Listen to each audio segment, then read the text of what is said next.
and welcome to another compelling, thoughtful episode of Heavy Metal 101.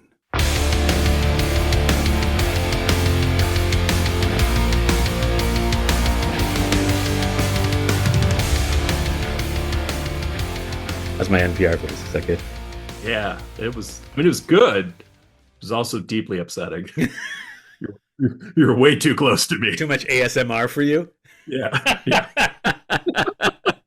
So, John, perhaps you noted the stoic and generally understated nature of my introduction this week.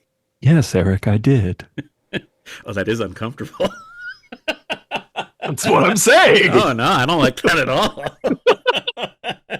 It tickles me in weird places. You see, as we tackle the detached irony and heady college rock intellectualism of alternative metal, I felt like my usual unbridled enthusiasm might be just a bit too much. So what do you think of this NPR-esque cerebral Eric? I think you're going to need that enthusiasm in contrast to what I'm going to bring to today's episode. Fuck that guy.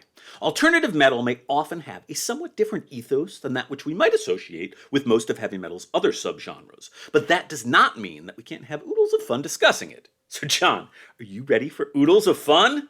Oh boy. Oodles! First, allow me to remind all our listeners that we'd so appreciate your ratings and reviews wherever you listen to this podcast. That we absolutely love to hear from all of you via email, voicemail, or on social media. Links can be found in the show notes. And to please consider joining our shiny new Patreon page for delightful exclusive content if you'd like to take your HM101 fandom to the next level. John, we have a deep love for all of our listeners, but we sure do appreciate those who choose to donate via Patreon, no? Yes, we do. Indeed we do. Check out the link in the show notes.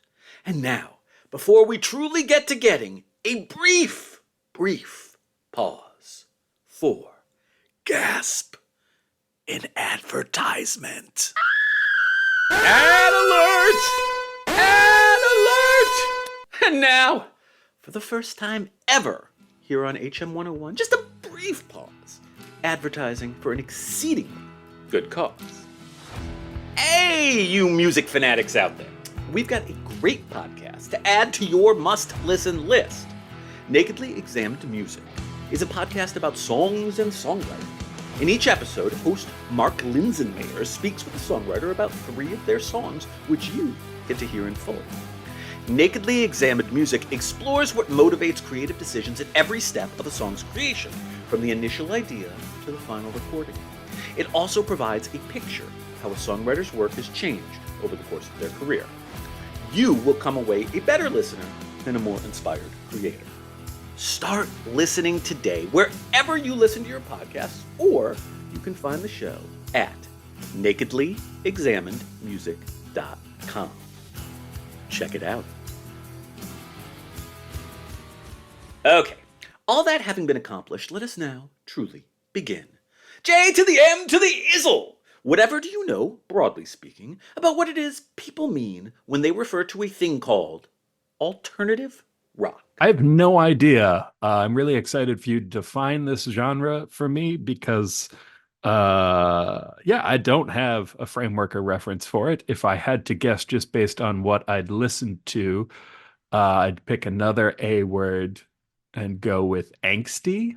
Angsty rock. Yeah, I think they workshopped that for a while, but they decided that it pigeonholed things a wee spot. Yeah, maybe. I don't know. Yeah.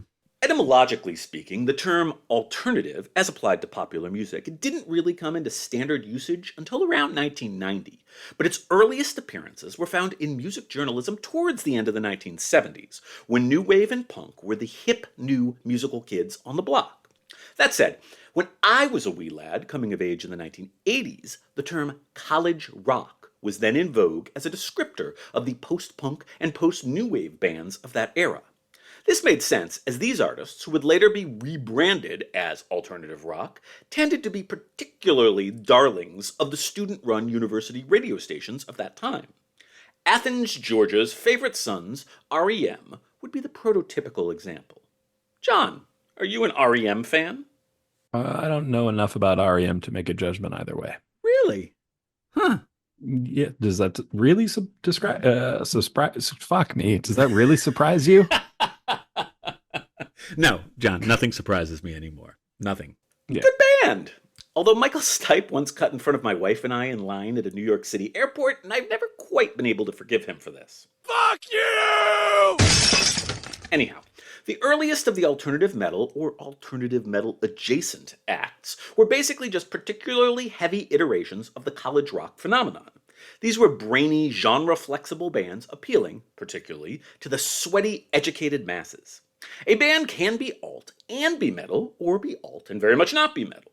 There is a similar dichotomy in the grunge to come, wherein bands like Pearl Jam and bands like Alice in Chains would be placed into that same alt genre bucket, grunge, but be possessed of considerably different relative heaviness quotients. But I get ahead of myself. John, we here at Heavy Metal 101 don't give a flying fox fart about college rock, but we do like to discuss heavy metal, right?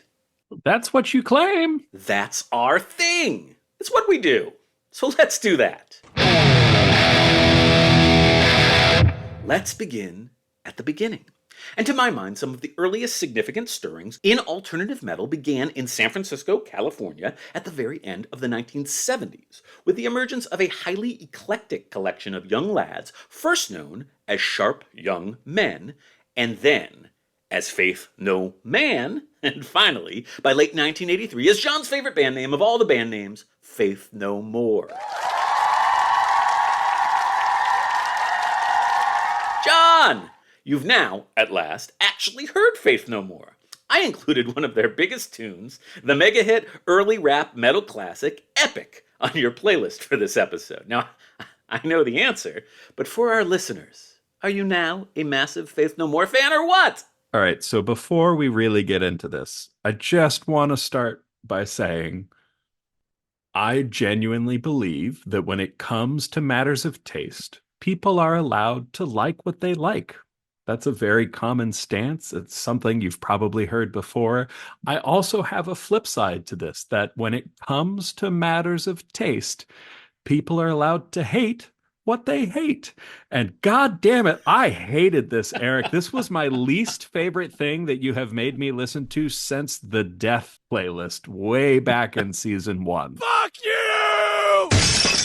I freaking adore Faith No More. And 1989's The Real Thing, from the moment the video for the aforementioned song Epic hit the airwaves on MTV, was truly a life-changing album for me. The band's unique wit and musical eclecticism, hallmarks of much 80s alt-metal, truly blew me away. It all hit some soft, squishy, witty, and musically eclectic part of myself that I'm not quite sure I knew existed until then. So let's us, in brief, tell the story of Faith No More. How did they make it from indie college rock obscurity all the way to alt-metal superstardom and, eventually, become one of the single most important musical influences on the heavy metal of the 1990s and beyond? I'm so glad I asked. John, let's tell a story, shall we? Okay. Great! HM 101 story time. Commence! John and Eric, better known collectively as those dangerously handsome dudes from the Heavy Metal 101 podcast, proudly present True Tales of Faith No More. Although the band that would become Faith No More would have its first stirrings in 1979, it was 1983 when bassist Billy Gould, keyboardist Roddy Bottom, and drummer Mike Borden's wildly eclectic shared musical vision truly began to come together, with the inclusion of vocalist Chuck Mosley and guitarist Jim Martin.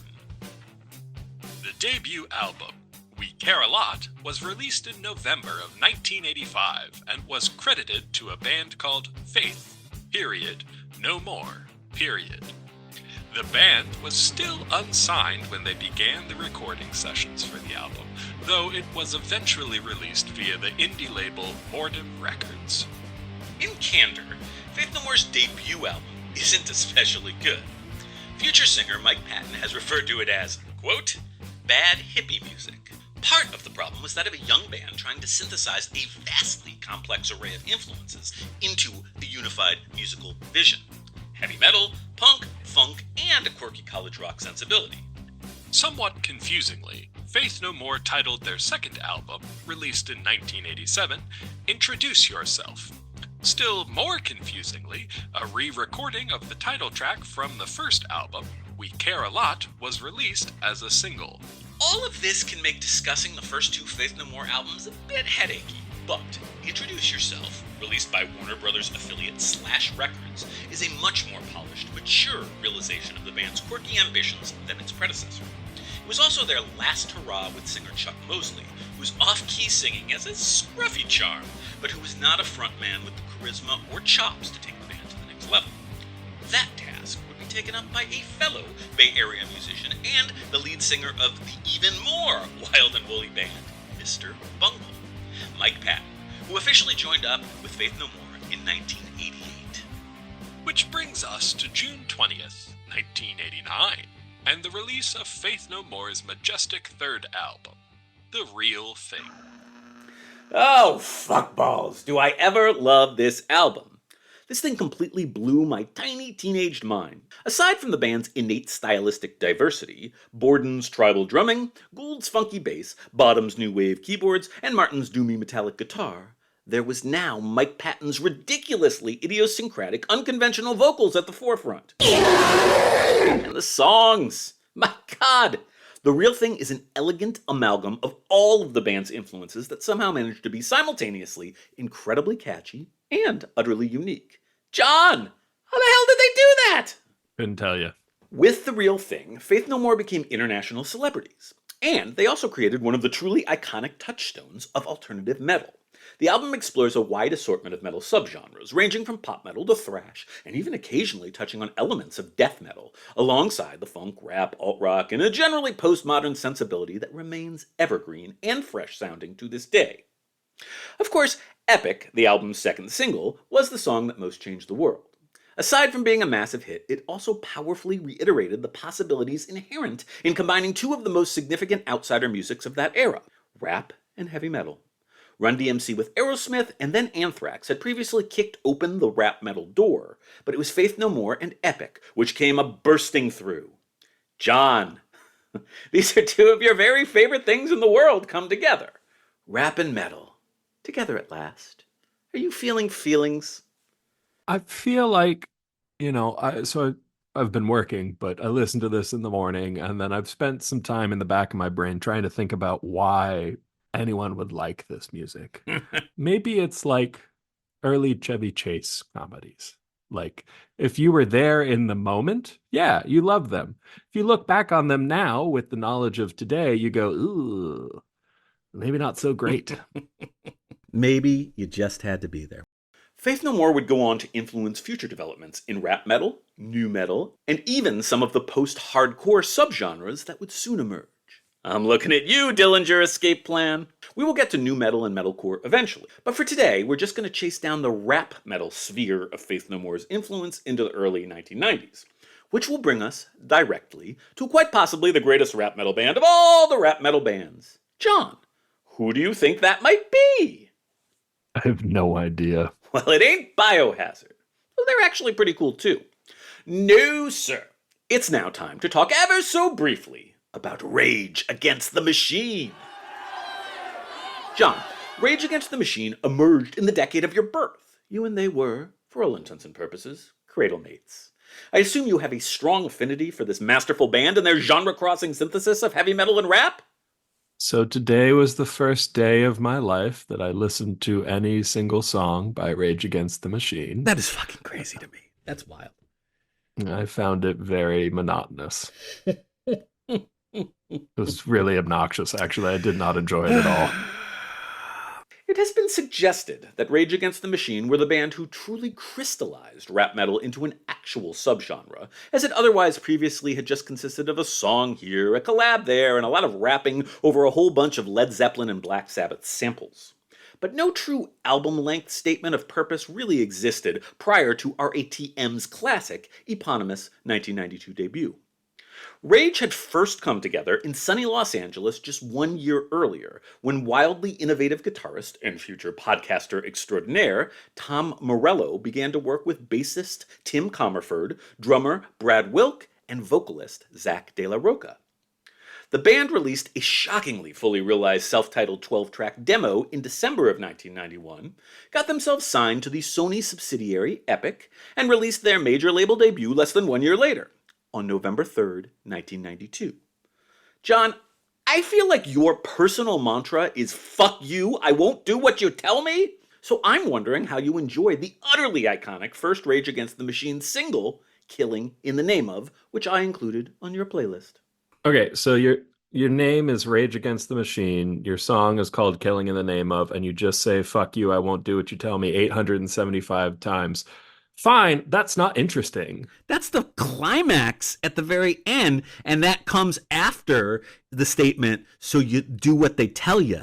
And so it's like this apotheosis and this purging that happens at the end of the song, which is just like fucking awesome. You really didn't like that? Listen, you're not wrong. My mantra generally is "fuck you, I won't do what you tell me." I do just kind of do what I want to do. The people who excel at that in the way that I excel at that don't need to tell it to you over and over. We just fucking do it. What's wrong with you? I love the debut album, which felt like such a breath of fresh air in the early 1990s, and kind of still does to this day.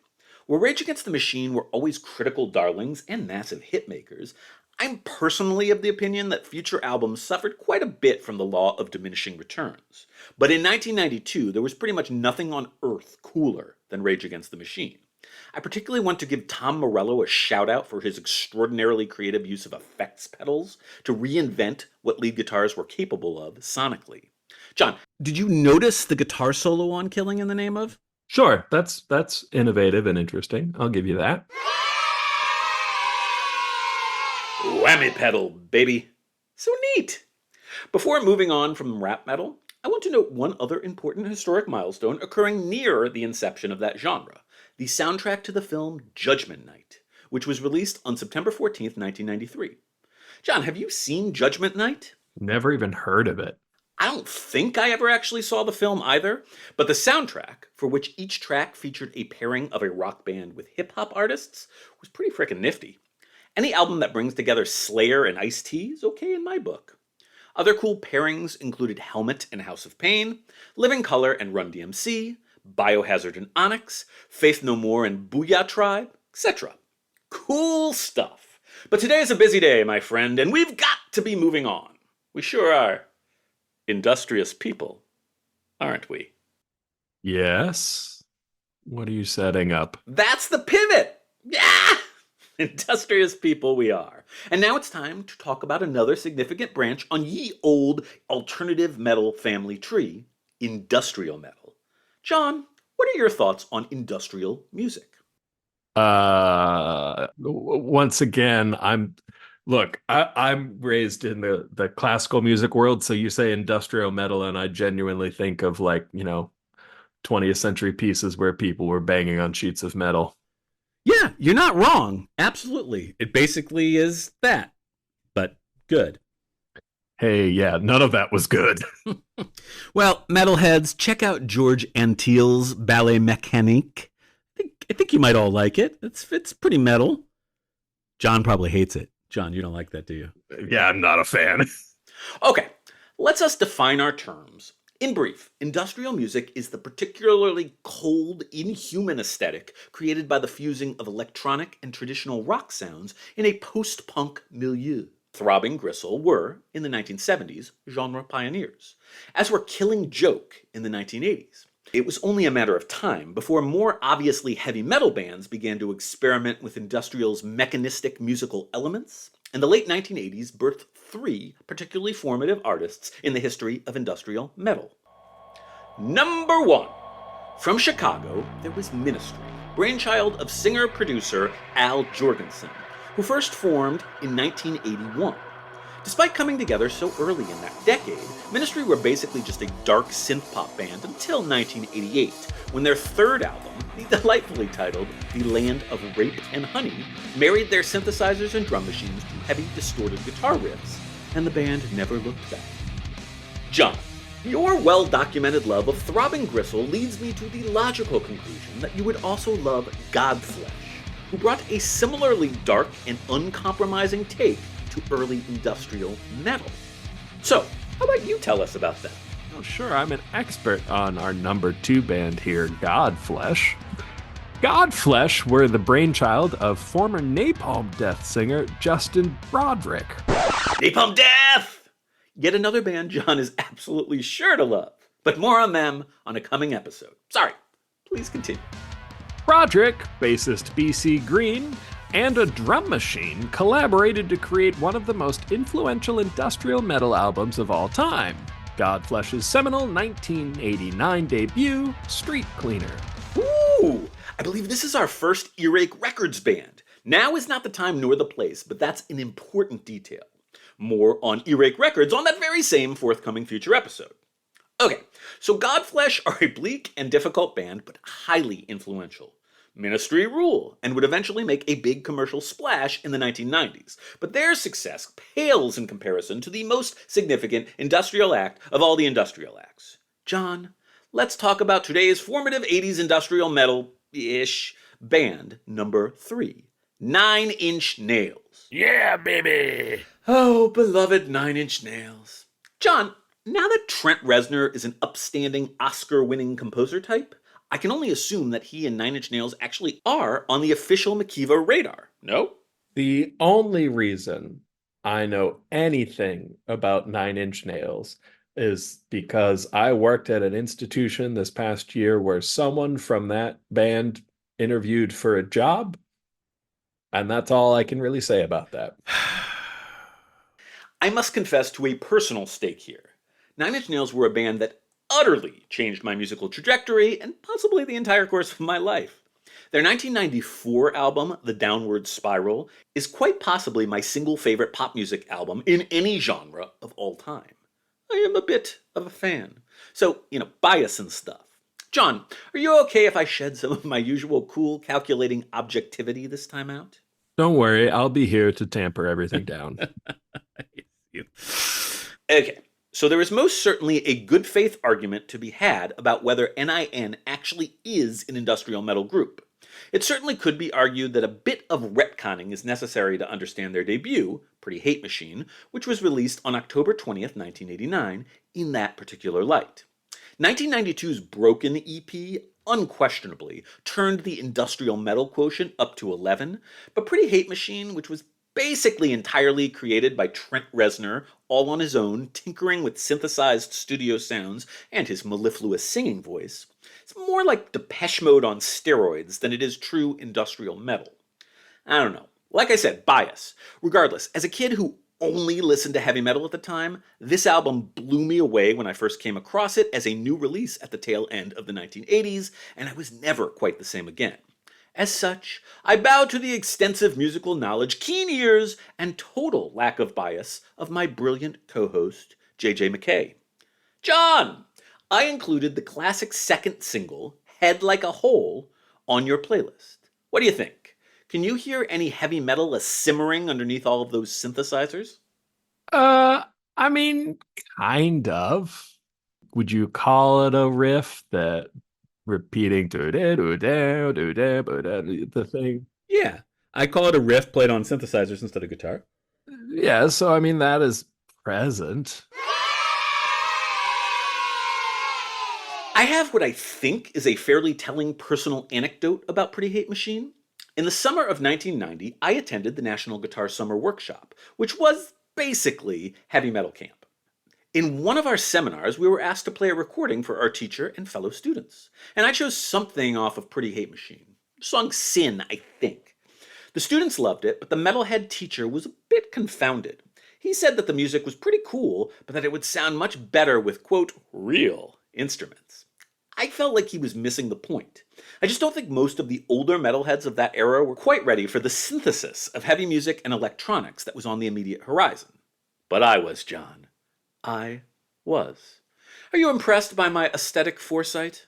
I'm gonna just ignore your question and ask my own. So, is it that combination of the heavy metal genre with electronica that makes this fall into this subgenre that we're in currently? Like, what is the industrial nature of this music? Industrial is this idea of a music that is heavy but mechanized. I would say one of the main things that distinguishes industrial music generally, whether it be industrial metal or not, is drum machines. The use of drum machines, the use of perfect quantized rhythms. Now, that correlation, I think, has become less significant, with Pro Tools and the idea that we take acoustically played sounds and quantize them. But in the time when industrial was emerging and whatnot, it's pretty distinct to have a drum machine playing perfectly in time as opposed to a human drummer. And that gives it, again, this cold, mechanized quality that you just don't get with a living drummer, generally. Interesting. Okay. Yeah. So you are impressed by my aesthetic foresight, is what you're saying. No. Good. For the record, though I personally was an early adopter, Pretty Hate Machine wasn't a smash hit or anything, peaking at just number 75 on the Billboard charts. It didn't certify gold until 1992, though it did eventually hit triple platinum by 2003. Nine Inch Nails didn't go stratospheric until The Downward Spiral, but Pretty Hate Machine certainly opened these ears to the possibilities inherent in melding heavy music and electronica, and I'm quite sure I was not alone in that. Alone. Bad. Friend. Good. A number of industrial metal bands would emerge in the early 90s in the wake of that trio of industrial metal forefathers we just discussed, but the band that probably made the most commercial noise was one which had previously been a weirdo, artsy noise rock collective before finding a second life in the synthesis of industrial and groove metals. More on groove metal in a future episode too, never fear. The band in question was White Zombie, led by their Renaissance man of a frontman, Rob Zombie. White Zombie first came together in 1985 when a Parsons School of Design student named Robert Cummings assembled a group of musicians and named the project after the somewhat racially problematic, but otherwise rather fun 1932 Bela Lugosi film classic, White Zombie. He also took on Zombie as his surname, and hence Rob Zombie was born. John, what do you know about Rob Zombie? Or White Zombie? Or honestly fucking anything? Are there actually things you know? You know I don't. You don't know shit. Look, honesty time again. Bias! I actually don't really care much for White Zombie, or for Rob Zombie's solo work as a musician, or frankly for many of the horror films he's directed, although The Devil's Rejects was fucking great. That one I love. Anyhow, all that having been said, while White Zombie spent their early years in artsy obscurity, they broke big with their third full-length, 1992's La Sexorcisto, Devil Music Volume 1, mixing a very contemporary groove metal sound alongside the heavy use of sampling, borrowed conceptually from the rap of the day, as featured on songs such as Thunderkiss 65. Their big foray into a more truly industrial sound came on 1995's Astro Creep 2000, and this was the sound which Rob Zombie would continue to explore over the course of his solo career, which continues to this very day. John! Rob Zombie is touring with Alice Cooper as we record this. Should we go? You and me? HM 101 field trip! I think that sounds unpleasant. Well, regardless, industrial metal. There you have it. Yet another massively significant branch on the vast and beautiful alternative metal tree. But now, my friend, I think it's time we stop pussyfooting around and get serious. I think, John, we must needs talk about one of the most controversial and, at least for a short time, most culturally significant alt-metal branches of all. So, what does my good buddy John know about grunge? Okay. You say grunge. I think, I don't know, Seattle? Ding, ding. Ding, ding. All right, we're done now. All right. Put this one in the books. Good night, everybody. I'll see you all later. Grunge. Methinks the principal relevant question is as follows. Is grunge heavy metal? John, what are your thoughts? Is grunge an alt-metal subgenre, or is it something else entirely? You have called a lot of things heavy metal on this podcast that I did not feel were inherently heavy metal. When you say the word grunge, there's not a single oral image that pops into my mind.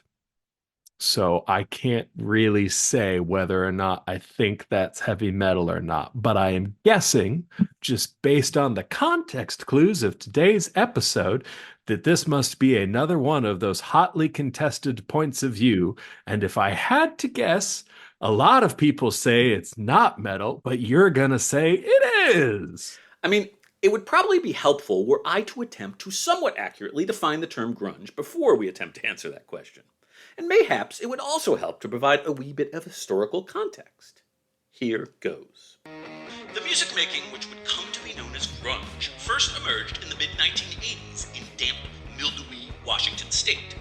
At its essence, this emergent style was a fusion of punk ethos and musicality married to the heaviness of heavy metal, most particularly as derived from the old-school Black Sabbath iteration of metal from the early 1970s. Lyrically, grunge tended to differ quite a bit from metal, focusing mostly on the angstier side of the human experience.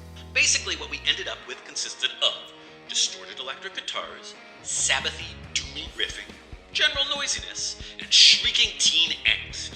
Grunge!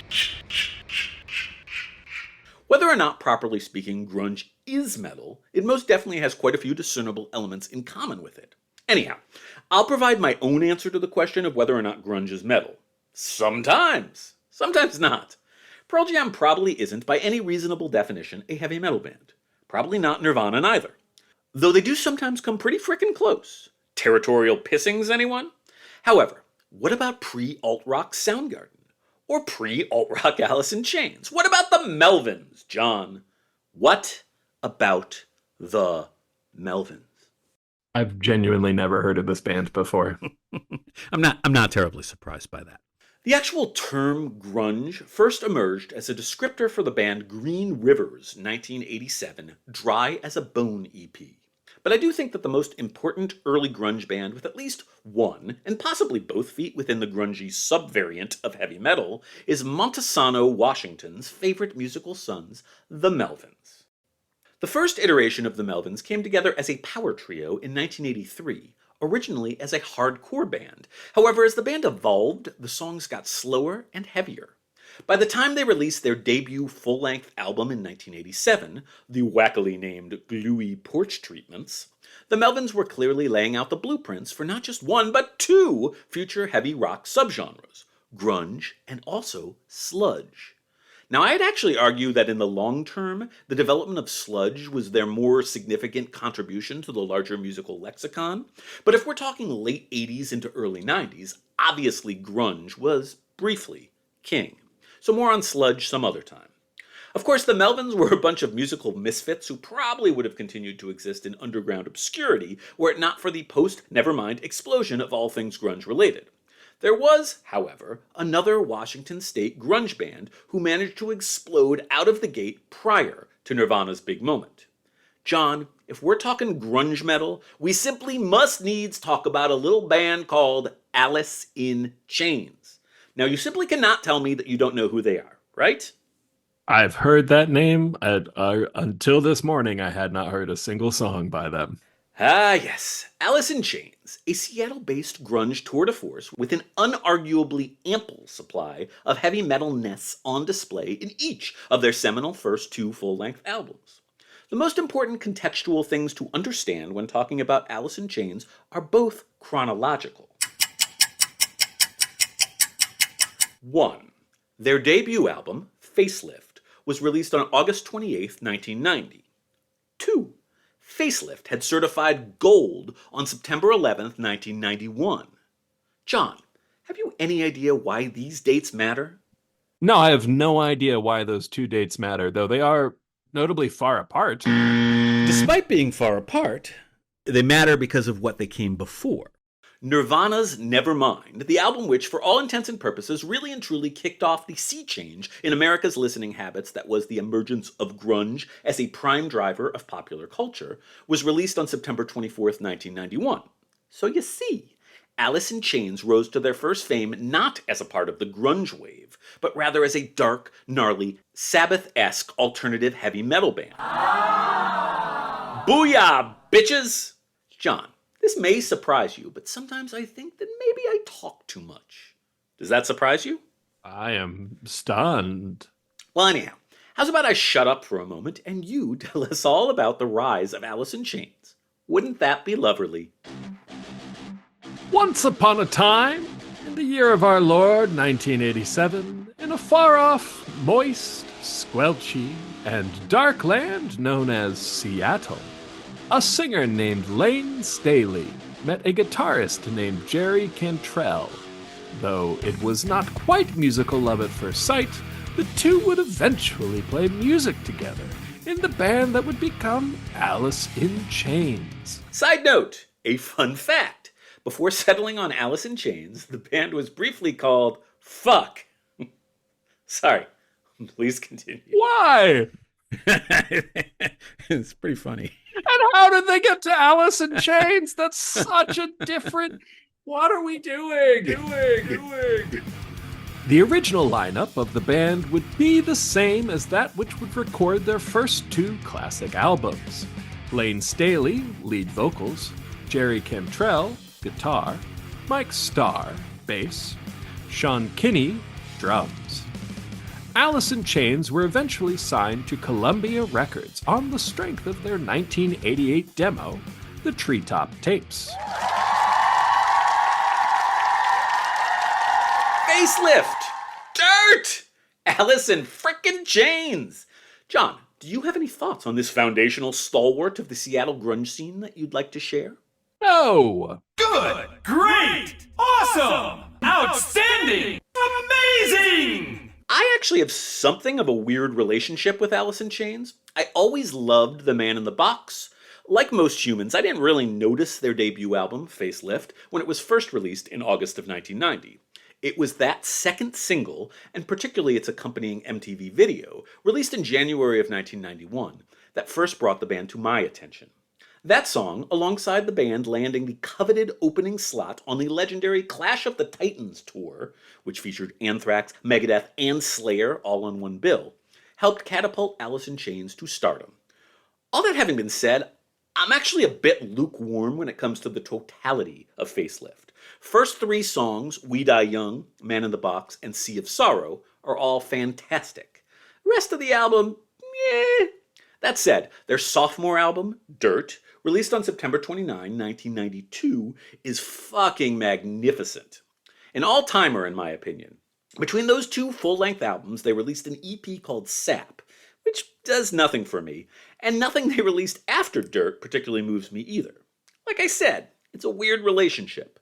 The rest of the world, however, apparently loves Alice in Chains to pieces. Facelift eventually certified triple platinum, and Dirt hit 5 times platinum. Woo! I included pretty much the two most iconic grunge metal songs possible on your playlist, Man in the Box and Wood. The latter of which was written in response to one of the early tragedies of the Seattle grunge scene, the untimely passing of Mother Love Bone lead singer Andrew Wood of a heroin overdose at the age of just 24. Aside from being on Dirt, the song Wood was also featured on the soundtrack of one of the most 90s movies of all time, Cameron Crowe's Singles. What did you think of this music? Could you taste the bitter black coffee and smell the odors of head shop and patchouli emanating off of these two tracks? I'd say yes for Wood.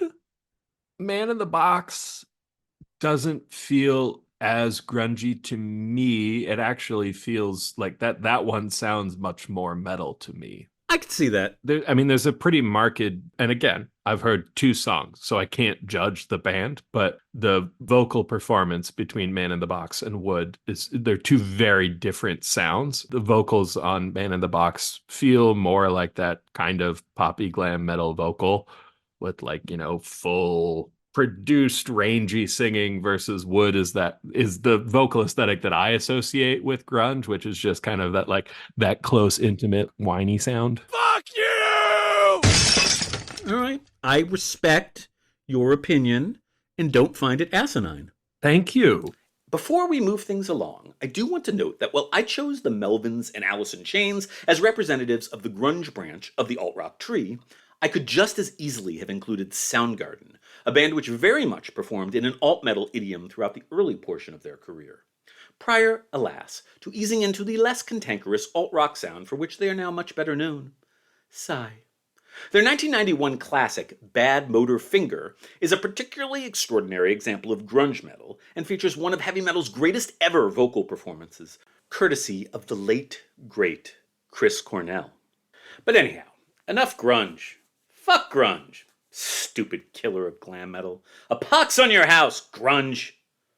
Meanwhile, we're nearly to our grand finale, featuring perhaps the most important alt-metal band of all. But before we get there, we've just a couple other orders of business we need to attend to. Firstly, I wanted to offer a wee tribute to the frequently overlooked contribution of all African American bands to the history of alt-metal.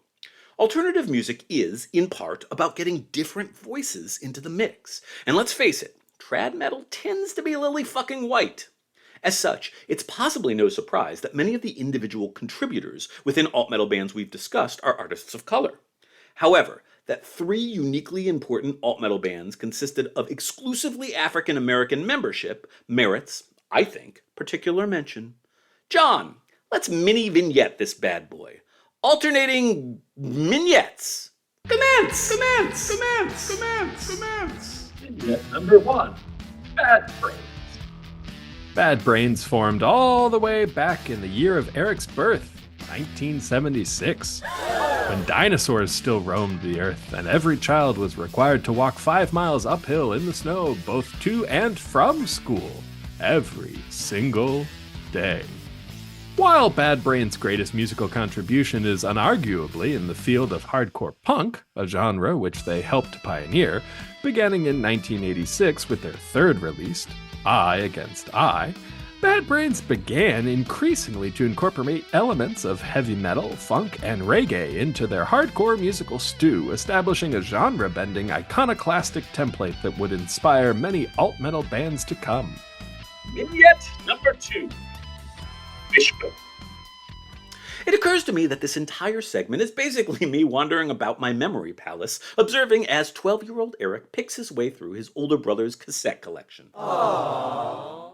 Anyhow, Fishbone, ska, punk, funk, reggae, soul, and eventually heavy goddamn metal too.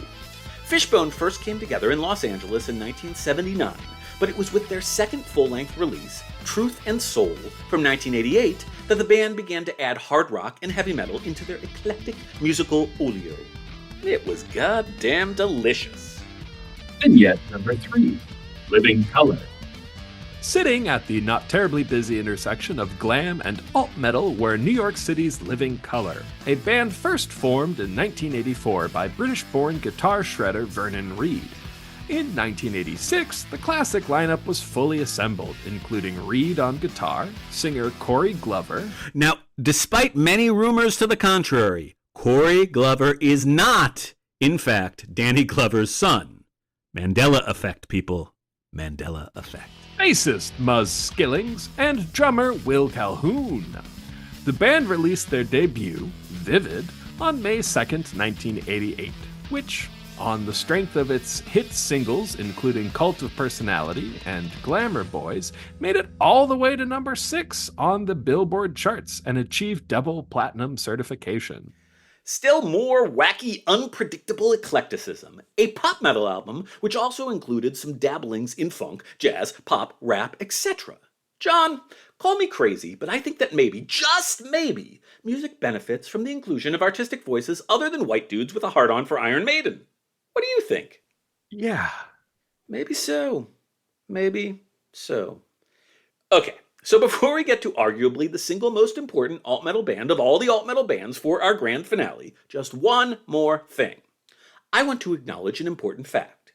This is a vast freaking subject, which most definitely could have merited at least a 2-part episode. However, after careful consideration of all that I wanted to cover over the course of this season, I realized it simply wasn't possible. As such, I'd like to take just a moment to mention, in passing, some of the other tremendously important alternative metal bands from the period in question that we don't have time today to go into in any real detail. Here goes. Jane's Addiction. Is Jane's Addiction by any reasonable standard a heavy metal band? My answer, again, sometimes. Often even, if definitely not always. Mountain Song? Come on, it's metal as fuck. Jane's Addiction were an incredibly important early adopter of metal elements alongside alt-quirk. In a similar vein, Primus. They suck, but in the good Primus way. John, were you aware that the historic motto of the band Primus was, Primus sucks? Okay, so we're talking about a band I have actually heard of, but no, I was not aware of that motto. It's a pretty fun motto, right? People used to chant it at their concerts. That's great. I love, was it John the Fisherman? Oh, yeah, John the Fisherman. Yeah, great song. Fucking great bass line. Oh, Great bass player in that band. oh, Les Claypool, dude. As a bass player, that's why I know Primus. You know, Les Claypool auditioned for Metallica and was turned down. Well, you know what? Wouldn't have worked. It wouldn't have worked. Wouldn't have made his any bass sense. playing wouldn't have worked with that. Yeah, I think we all accept the fact that the world is a better place with Primus and Metallica. Yeah, we can have two things. We can, at least. Two's enough. All right, fair enough. Primus and Jane's Addiction both lived somewhere along the mysterious borderlands between heavy alternative and alternative metal, but both were important bands of that period when the late 80s began flowing into the early 90s. I already mentioned Soundgarden, whose alt-metal debut, Ultra Mega OK, was released in 1988, but that's another crucial early contributor. Now, if there's one single song that, to me, screams early 90s alternative metal better and more clearly than any other single song, that would have to be Unsung from Meantime, the 1992 sophomore release by alt-metalers par excellence, Helmet. Great fucking song! John, I put that one on your playlist. What do you think? Yeah, I did sort of like this one. I don't mean this in a bad way. It's a very simple song. Like, it's just very straightforward. It's doing one thing, but it's a fine thing that it does, even though it starts with a drum intro that should go into a ska song. Alt-metal, elements of ska introductions. It's concerning. I mean, like the first, not even second of that song, the little drum kick in before the super cool bass line starts. It's like, this should kick into an up-tempo ska song. But you liked it. Yeah. Good. Yeah, great song. Great band. That was the one. Okay. Good. It's one of my favorite songs of all time, I have to admit. I can and should also mention Mr. Bungle, Mike Patton's other band, and one of my all-time faves. So quirky, avant-garde metal. Woo! Great fucking band. Also of note, ultra-precise NYC alt-thrashers Prong, whose breakthrough major label debut was 1990's Prove You Wrong. The Rollins Band, who began a shift from hardcore to alt-metal in 1992. I could go on and on and on. But just one more for now. One more. Last but most definitely not least, and speaking of Eric's all-time faves, we will be delving into this band in great detail on an upcoming episode, but for now, just a quick nod to my single favorite band from this period, whose debut alt-metal masterpiece, Last Decade Dead Century, utterly and completely exploded my world upon its April 1990 release. Warrior Soul. Warrior Soul. Dear listener, if you don't know Warrior Soul, HM101 is going to work real hard to change that later this very season. But more on that another time. Okay, a lot of quick mentions there. John, did you jot all of that down? Yes. Great. It is now time for the big finish, in which we investigate the early history of probably the single most important band to emerge from the alt-metal family tree. Any idea who I might be referring to? J to the M to the motherfucking rock? Well, I do know, because it's the only band on the playlist we haven't talked about. It's Tool time, you rat bastards! Yep. See what I did there? Yep. Like that sitcom. I remember that show. I watched that show. My father-in-law really likes that show. Yeah, that tracks. It seems like a show for father-in-laws. It does seem like a show. Absolutely accurate. As opposed to Tool, who do not necessarily seem like a band for father-in-laws. No, probably not. John, what do you know about these esoteric alt-metal legends? Nothing. I know a lot of kids when I was in middle and high school had Tool shirts, but I don't know a damn thing about them. Guess they were cool. Unlike John, they were cool. The original lineup of Tool came together in everyone's favorite SoCal metropolis and heavy metal incubator, Los Angeles. Singer Maynard James Keenan and guitarist Adam Jones first met and began making music together in 1989, and eventually drummer Danny Carey and original bassist Paul D'Amour were brought into the fold. In 1992, they signed a record deal with Zoo Entertainment, and their first release, the EP Opiate, was unleashed upon an unsuspecting world. Now, John, I have to confess it. I wasn't always on the absolute cutting edge as a heavy metal listener like I am now, and I, like so many a goofy schmo, didn't know anything about the band Tool until the release of their debut full-length 1 year later.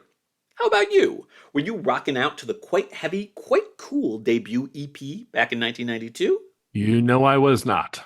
Anyhow, Opiate is very good, but the Tool story really gets going with the April 6, 1993 release of Undertow, and even more particularly with the May release of that album's first single and its visually striking accompanying video, Sober. John, this has not been an audio break-oriented episode thus far. I do strongly recommend checking out all of the bands that we've discussed today, but let's, at last, get all formal about it. It's video break time! In order to truly understand Tool, I think an audio and visual immersion is necessary. It's important to know that the stop-motion figures seen in the video were designed by guitarist Adam Jones. Tool has always been something of a multimedia experience, and that truly began with the video for Sober. Everybody pull over the car, pause the podcast, click the link, and let's all get really alt with the dudes from Tool. John and I will see you on the other side.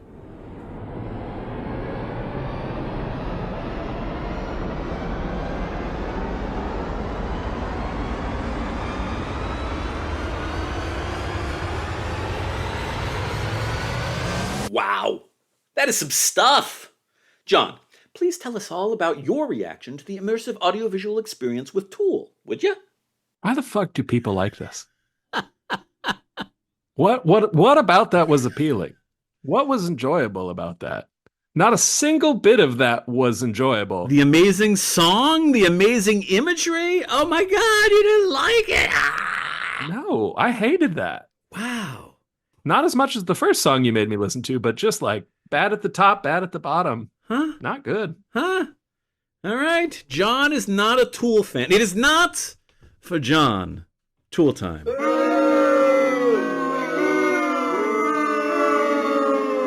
I definitely recall being pretty damn thunderstruck the first time I saw that video and heard that song. I also clearly recall thinking that they reminded me quite a little bit of Warrior Soul. But that's neither here nor there. Sober hit number 13 on the Billboard mainstream rock charts, and in 1993, Tool was one of the few metal bands truly cutting through in what was the midst of the high grunge period. Also, the band's next single was for a song entitled Prison Sex, and that's just fun, right? No. So can you articulate what it was about that you were so drawn to as a child? Oh my gosh. The playing is great. The drumming is incredible. The ability to take minimal materials, you have basically throughout much of that song 2 chords. I mean, there's a third thrown in now and again. And to create like a traditional song form with like a really powerful arresting chorus, huge build at the end that is incredibly satisfying when it culminates. This is just, I don't get it. The singing sucks. Wow, you don't like Maynard's voice? No, I hate it. It's very distinctive. He's got a very specific voice. Yeah, it's not good. And the mixing of the voice in the overall mix does not do him any favors either. I think it conveys a certain intimacy. Yeah, one of indistinct mumbling. That would be the 90s in a nutshell. One of indistinct mumbling. Yeah, that's why it sucks. Tool wouldn't ascend to super-duper stardom until the 1996 release of their sophomore masterpiece, Enema.